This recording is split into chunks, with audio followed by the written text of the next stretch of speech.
الحمد لله رب العالمين، والصلاة والسلام على رسول الله وعلى آله وصحابته أجمعين. ربنا آتنا في الدنيا حسنة وفي الآخرة حسنة وقنا عذاب النار.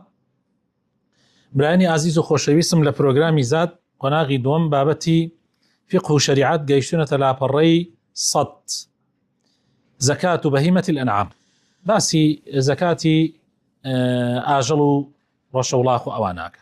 بەڵێ فەرماوە. زكاة بهيمة الأنعام. بهيمة الأنعام هي الإبل والبقر والغنم. قال تعالى: أحلت لكم بهيمة الأنعام.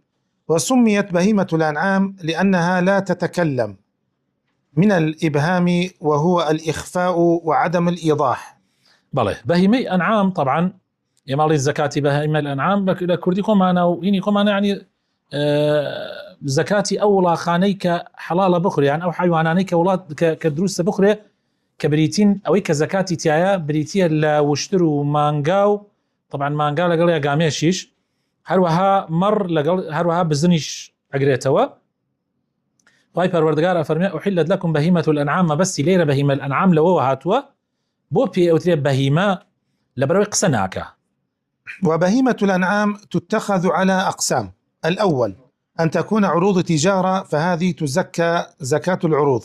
بەهیمەی ئەنعام خۆشەویستەکانم چەند جۆرێکیەیە. ئەمە طبعا لەوانەیە زۆر کەس نەیبیستە بێ، ئەمە لەوانەیە زۆر کەس نەیبیستە بێ. خەڵک هەروە ئازانێ هەر مەڕ و ماڵاتت هەبوو، وشتر و مانگاوەمانەت هەبوو، یەکسەر زەکات یەکەوێ. بەڵام ئەمە زۆر گرنگە، بابەتێکی گرنگە. چەند نەوعێکیەیە ئەو ڕەشە وڵاخۆوانە. نەوعێکی عروضی تیجارە بێ، یعنی مەڕ وشتر مانگا ئەمانە ئەیکڕیت و ئەیفرۆشی وەک تجارەت. خەڵکانێکەیە یعنی تجارەتی پێواک، یعنی ئەو کاتە کە تجارەتت پێوە کرد، وەکو چۆن سیارە تۆ مەعرەزت هەبێت تجارەتی پێوە بکەی، زەکاتەکەوێتە سەری، هەر بە هەمان شێوە ئەمیش ئاوایە. بەڵێ ئەمە جۆری یەکەم. الثاني السائمة، وهي التي ترعى، ففيها الزكاة على التفصيل الآتي. دوهم سائمەیە، واتە ئەو حیوانەی کە لە لەوەرگایەکی بەلاشە ئەلەوەڕێ، یعنی لە دەشت و دەرەکانە، لە دۆڵ و چیاکانە ئەلەوەڕێ. ئەمە زەکاتی تایە، بەڵام بە تەفسیلێک کە لە پاشا باسیەکەین. الثالث المعلوفة المتخذة للدر والنسل، وهي التي يشتري لها صاحبها العلف أو يحصده أو يحشه لها، فهذه ليس فيها زكاة إطلاقا ولو بلغت ما بلغت، لأنها ليست من عروض تجارة ولا من السوائم. جۆرێکی تر ئەو حیوانانەیە کە خاوەنەکەی لەبەر خاتری شیر یان لەبەر خاتری وەچە علەفی پێدا و یعنی وەکو لە دەواجنێکە پەروەردەیەکە خۆی خواردنی پێدا و خۆشتی بۆ کڕێ و علەف و خۆراکی تایبەتی بۆ کڕێ، ئەمە بە هیچ شێوەیە زەکاتی تیانێت، چەندە زۆر بێ. ینی کابراایەک ئەگەر 300 مانگای هەبێ بۆ ماس و بۆ ئەوانە داینابێ، هیچ زەکاتی تیانە. کابراایەک ئەگەر 500 حشتری هەبێ، زەکاتی تیانە، بادام بۆ ئەو مەبەستە دایناوە خۆی مەسروفەکە، خۆی لەوەڕی نایباتە لە وەرگایەکی بەلاش، چونکە هەروەها بۆ تجارەتیشی نەبێ، یعنی قەڵەوی کاو بیفرۆشێ، بۆ ئەوە نەبێ، بەڵکو بۆ شیر یان بۆ وەچە، یعنی وەچەی ببێ، دوای وەچەکانی ئەفرۆشێ. الرابع العوامل، وهي الإبل التي عند الشخص يؤجرها للحمل، فهذه ليست فيها زكاة، وإنما الزكاة فيما يحصل من أجرتها إذا حال عليها الحول. چوارەم جۆر ئەو حیوانانەتانێک کە ئەدرێ بەکرێ، وەکو کرێکار ئیشی پێەکەن، باری پێبارەکەن، گێرەی پێکرێ، یعنی کابرا کڕێتی ئەیدا بەکرێ، ئەو حیوانانە چەند زۆر بن زەکاتیان نییە. بەڵێ وإنما الزكاة فيما، بەڵێ زەکات لە ئوجرەکەیە هەیە، لە کرێکەیە هەیە کە وەریەگرێت کابرا ئەگەر کرێکە بمێنێتەوە. طبعا ئێستا بۆ منە تۆ 100 وشترتەیە، جاران وا بووە وەکو قافڵە وا بووە، 100 وشترتەیە ئیدەی بەکرێ، خەڵک بازرگانی پێوەکە عینەکە وایە 100 سیارەی لۆریت هەبێ، 100 پیکابت هەبێ، ئەو پیکابانە کە تو 100 پیکابت هەبێ ئیشی پێەکەی، ئیشی معمەلی پێەکەی مەسەلەن، ئەوە زەکاتی لەسەر نییە، ئەوە زەکات لە بەرهەمەکەی هەیەی. بەرهەمەکەش ئەگەر بمێنێتەوە، چونکە ئەگە تۆ بی خۆی تۆ بەردەوامی نەمێنێتەوە ساڵانە زەکاتی تیان نیە. شروط وجوب زكاة بهيمة الأنعام. بەڵێ مەرجەکانی زەکاتی ڕەشەوڵاخ و مەڕووماڵات. أولا أن تبلغ الأنعام النصاب الشرعي، وهو في الإبل 5 وفي البقر 30 وفي الغنم 40، لقول رسول الله صلى الله عليه وسلم: ليس فيما دون 5 ذود ليس فيما دون 5 ذود صدقة، رواه البخاري ومسلم. ولحديث معاذ رضي الله عنه: بعثني رسول الله صلى الله عليه وسلم أصدق أهل اليمن، أي آخذ صدقتهم، فأمرني أن آخذ من البقر من كل 30 تبيعا ومن كل 40 مسنة. ولقوله صلى الله عليه وسلم: فإذا كانت سائمة الرجل ناقصة من 40 شاء فليس فيها صدقة. یەکەم مەرجەکانی زەکات لە مەڕووماڵات و ڕەشەوڵاخە ئەوەیە کە بگاتە حەدی نیسابی شەرعی. نیسابی شەرعی چییە؟ یعنی چەنە؟ لە وشترە 5 وشترە، چکە وشتر لە هەمووی بەنرخترە. دوای ئەوە لە مانگایە تا نەگاتە 30 زەکاتی تیان نیە، 29 زەکاتی تیان نیە. پاشان مەڕووماڵات یعنی بزن و مەڕۆمانە تا ئەگاتە 40. تا ئەگاتە 40، یعنی بگاتە 40 ئەو جا زەکاتی تایە. یعنی ئەگەر لە 40 کەمتر بێ هەروەها مانگا ئەگەر لە 30 کەمتر بێ هەروەها وشتریش ئەگەر لە 5 کەمتر بێ زەکاتی لەسەر نییە. لەبەر ئەو حەدیثانەی کە هاتووە لەو بارەوە پێغەمبەری خوا صلی الله علیه و سلم فەرمێ دەربارەی وشتر فەرمووی لە 5 دانە کەمتر بێ زەکاتی تیان نیە. هەروەها ئەو حەدیثەی کە پێغەمبەری خوا صلی الله علیه و سلم معاذی ناردۆ بۆ یەمەن فەرموویەتی لە گشت 30 مانگایە گۆرەکەیە کە درێت، و هەروەها ئەحادیثی تریشمان لەو بارەوە هەندێک هەیە.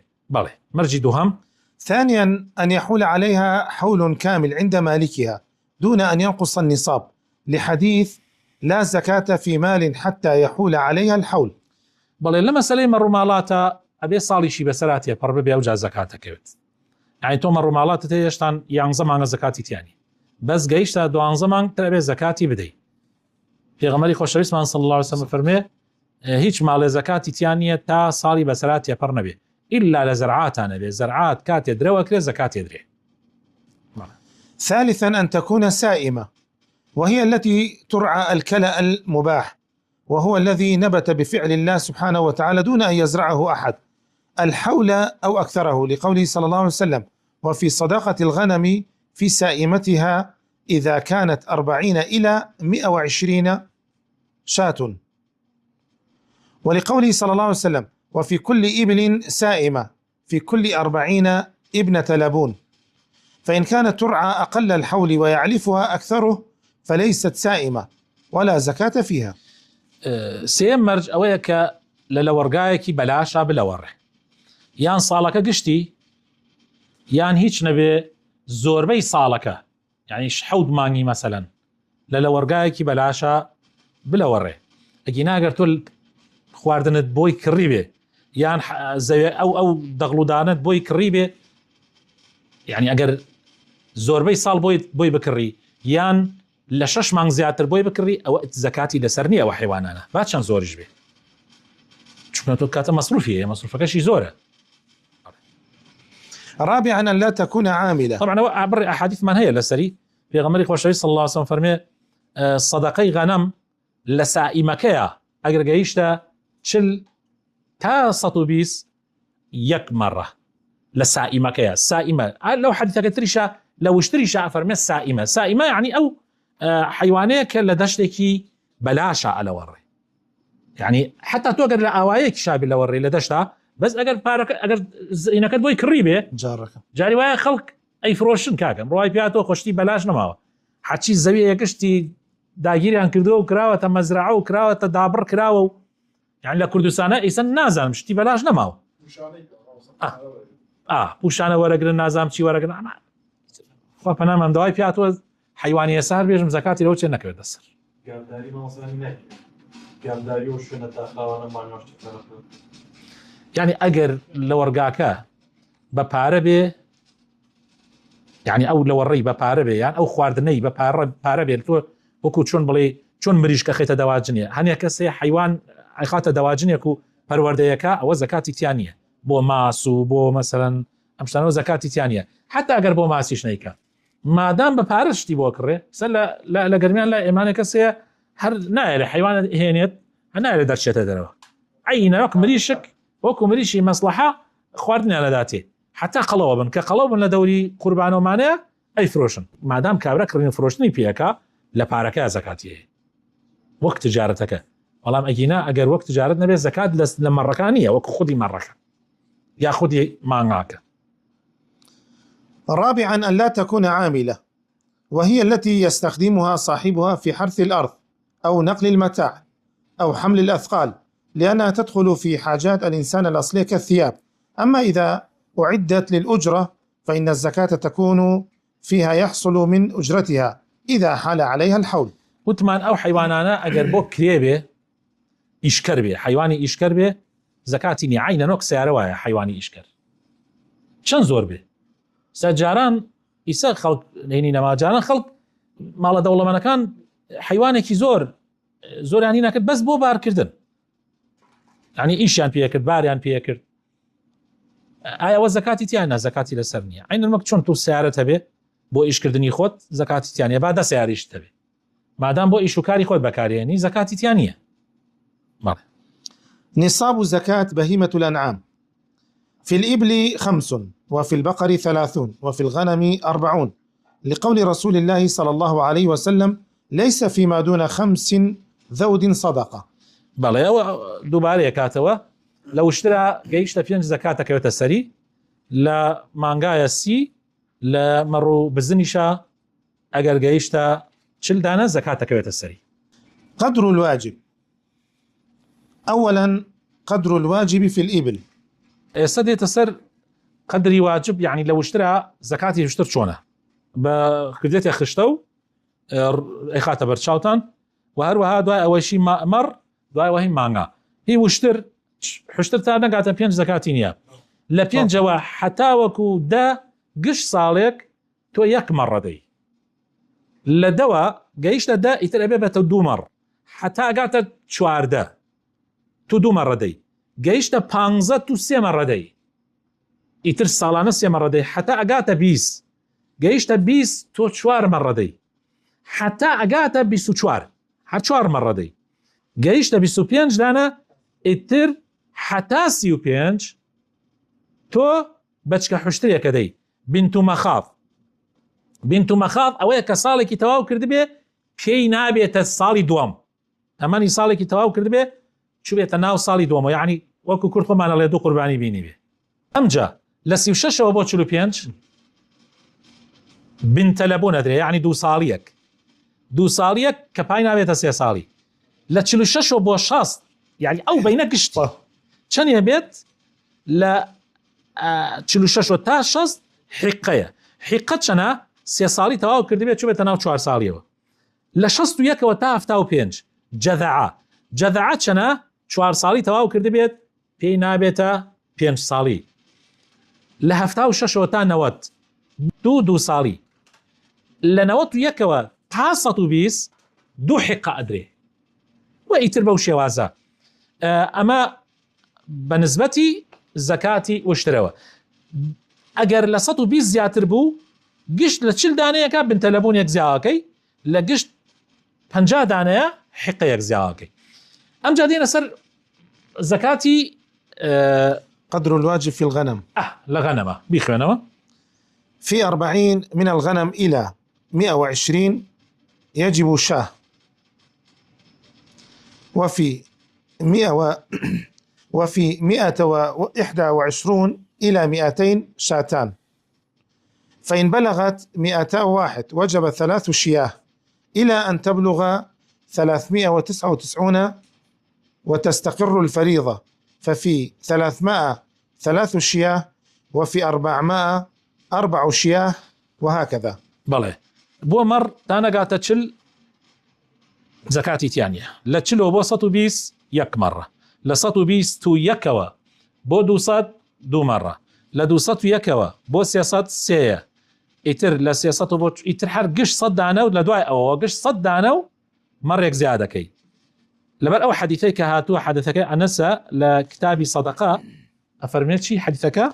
وذلك لما جاء في حديث أنس رضي الله عنه في كتاب الصدقة وفي صدقة الغنم في سائمتها إذا كانت 40 إلى 20 ومائة شاة، فإذا زادت على 120 إلى 200 شاتان، فإذا زادت على 200 إلى 300 ففيها 3، فإذا زادت على 300 ففي كل 100 شاة. بلى أو ألفانه هيك ناخر ديتو أو 100 200 100 300 أو أبو شوازة. طبعا خوش بيسكانم أم حديثة يعني كتابك في غمر بو صلى الله عليه وسلم نسيتي بو والي كان وتيتي آواز زكاة وربقرن بو شوازة كيس باسمان كرد تانا قاتا تلتيانية لتشلو وسطو بيس دواني يكي كتاية لسطو بيسو يكو بو دوسط دواني تياية لدوسطو يكو بو سياسات سياني تياية بو شوازة يتستطصد زيادة كالا دواء أوا. بلى إن جاءتنا سر قدري واجب لا مانغاية. ثالثا قدر الواجب في البقر، في كل 30 بقرة تبيع، وفي كل 40 مسنة ثم ما زاد، ففي كل 30 تبيع وفي كل 40 مسنة، وذلك لحديث معاذ رضي الله عنه وفيه فأمرني رسول الله صلى الله عليه وسلم أن آخذ من البقر من كل 30 تبيعا ومن كل 40 مسنة. مانغا لسيا تبيع يك جوركيك يك سالان جيشتا تشل جوركيك 2 سالان جيشتا شاست 2 جوركي يك سالي جيست هفتا يترح سي زيادة كر يك سالي يك زيادة تشل يك زيادة كر 2 سالي يك زيادة كي تشلو سيك بون بيك مثلا هفتا سيك أو تشل يك سالي يك 2 سالي يك دي أجر بون من نوات سي هنا سي داني يك سالي سي جوركي يك سالي دي وانا من هشتا 2 تشليه 2 سالي دي أبا وشوازة إيتر. مسائل متعلقة بالباب. لا مسألة هي بيوندي هي بم موضوعة وكيس باسكن. لا تجب الزكاة في شيء غير ما ذكر مهما بلغ عددها، فمن كان عنده خيل أو حمير أو طيور أو أرانب أو غير ذلك فإنه لا يجب عليه فيها الزكاة إلا أن تكون أعدت للتجارة فيكون فيها زكاة عروض التجارة. الله يعني الزكاة لغير أمسيانا كباس مانكر أمسيا جورة وشتر مانغاو قاميش مروا بزن جري لما الزكاة لشتي ترانية نا أسب نا قدريش نا تيرو طيور حر نوعيك هي نا كريوش أمانا زكاة تيانية إلا مقربو تجارتي بيوبكي كتجارة بيوبكر زكاة تيانية أقل تجارة بيوبكر زكاتي تاعي يعني مثلا بون من تو كوتر سني افروشي او دسمايه كتبي سني في افروشي قشت بيتا مقداري بيس مسقال الطون يعني كان مليون يكاكا يتر اول صالانات وزكاه ما دام بي سني في افروشي معلومه بو تجارات بي يعني. بالله خالد دوم تؤخذ زكاة الأنعام في أماكنها بأن يذهب المصدق إليهم، ولا يطالب صاحب المال بجلب مواشيه إلى المصدق، لقوله صلى الله عليه وسلم لا جلب ولا جنب ولا تؤخذ صدقاتهم إلا في دورهم. نسبة زكاة زكاة نابك خاون مال بيبا بو شار مثلا بيبا بداتا والي بداتا حاكم دسلا دار طبعا وكانت الزكاة أدرى حكومة يعني كويا كردوا نابك كابرا أجر الزكاة كش بدأوا بيبا جاري وهي أو شو إنك زكاة كتيا كوكريتو مسافة كي دورة يعني مش مصروفك ككريت السري بويا شرع التكليفي لسنة كدو بويا في غمر إخوان فرمي صلى الله عليه وسلم لا جلب ولا جنب يعني دعوة لناكل بهن أو بهن بوشار ولا تؤخذ صدقاتهم إلا في دورهم والصدقات كان شان لما لكان يعني ليان ورجيل يعني أريد الشني أو إيش يعني شني أو إنا زكاتك لورقري. وصلى اللهم وبارك على حبيبنا محمد وعلى آله وصحابته أجمعين.